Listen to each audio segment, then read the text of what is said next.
Hari Om. This talk is a Pearls of Wisdom series by Reverend Jagannath Carrera.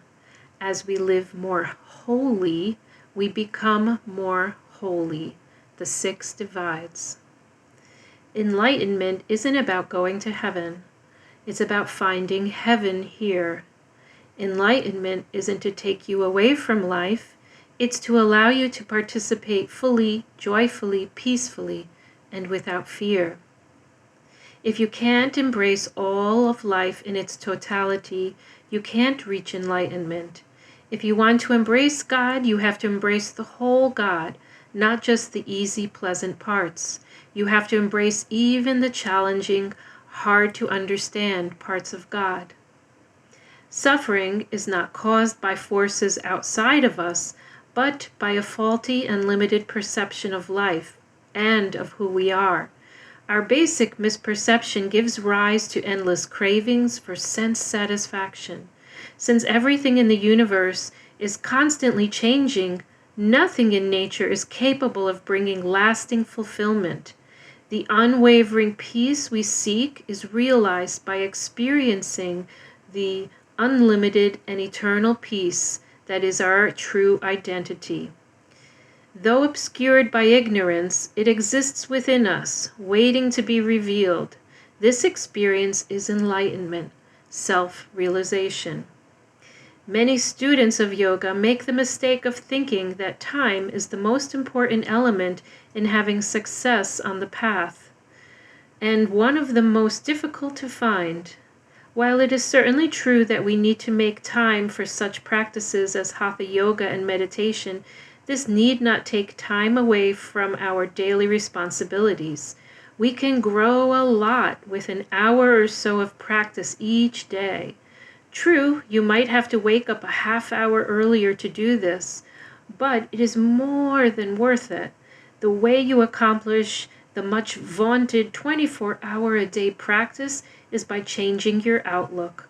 The great sage and yoga master, Sri Swami Shivananda, reminded students of yoga to convert every action into yoga with the magic wand of right attitude. On our path to enlightenment, we want to be aware of the 6 divides we can work with to heal us. Separation from others, disconnection from nature, separation of the body, mind, and spirit, separation of your idealized self with your shadow self, the great divide between life and death, misidentifying the ego self and the divine self. Separation from others. The first divide happens when we are born. After living connected to our mothers for 9 months, the cord is cut and we experience a profound and shocking separation. As we adapt to our new surroundings, we often grow to identify more with the people who are like us.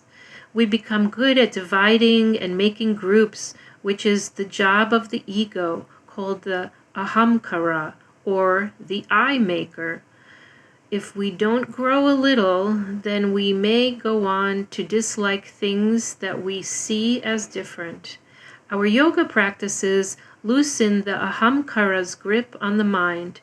As an analogy to help us to see our connectedness, we can visualize that we are like drops of water on the hood of a car. Although we seem to sparkle independently, we all reflect the same light, that of the sun. Disconnection from nature. In the history of our own country, we have a tendency to see nature as something that we must conquer and use for ourselves. Because of this, we become alienated from nature and miss the proper lessons that can be learned from a connection to nature. We miss simple miracles like the way the light travels across the horizon as the sun rises. When we live more harmoniously with Mother Earth and follow her rhythms, we live more wholly and healthfully. We also better understand who we are. Yoga unravels all your conceptions. If you know the spirit behind something, you can understand it better.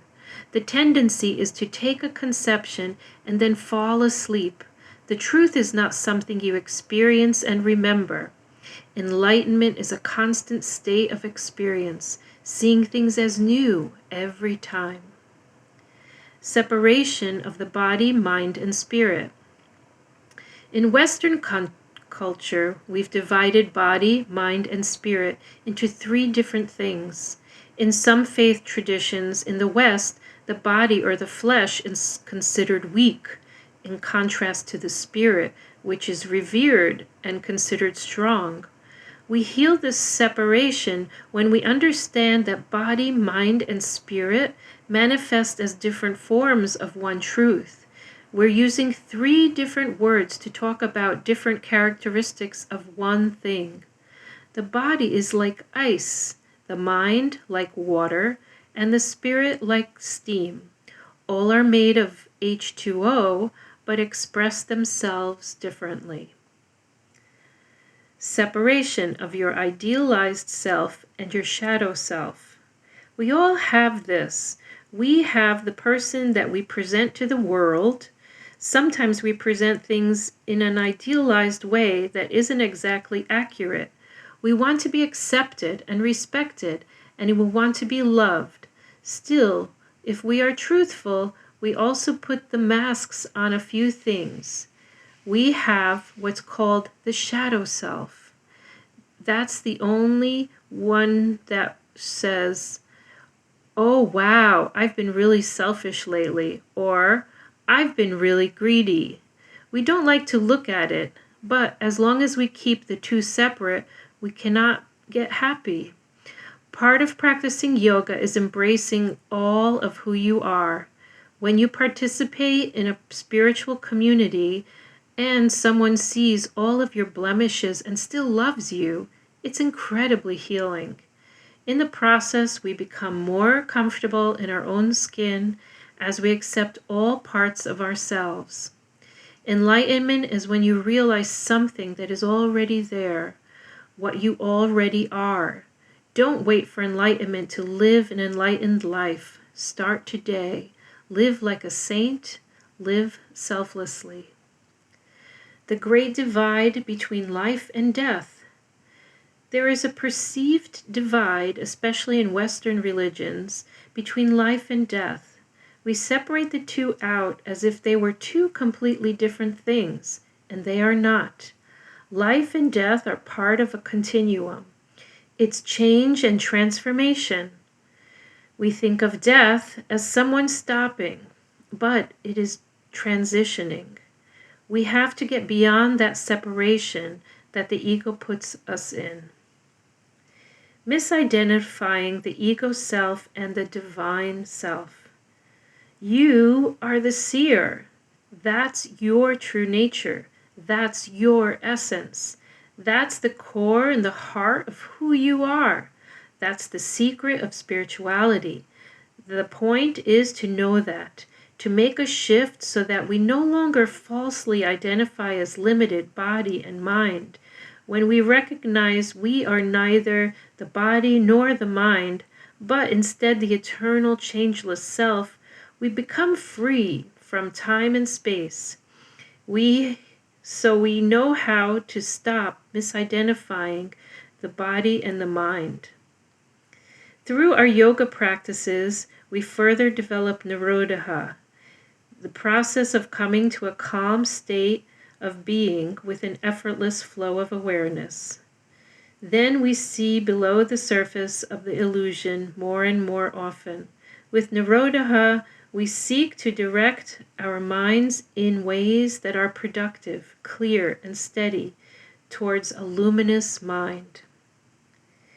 When we are aware of the divides we are working to close, we naturally expand our consciousness beyond the limits of our personal circle of concern to include all of creation.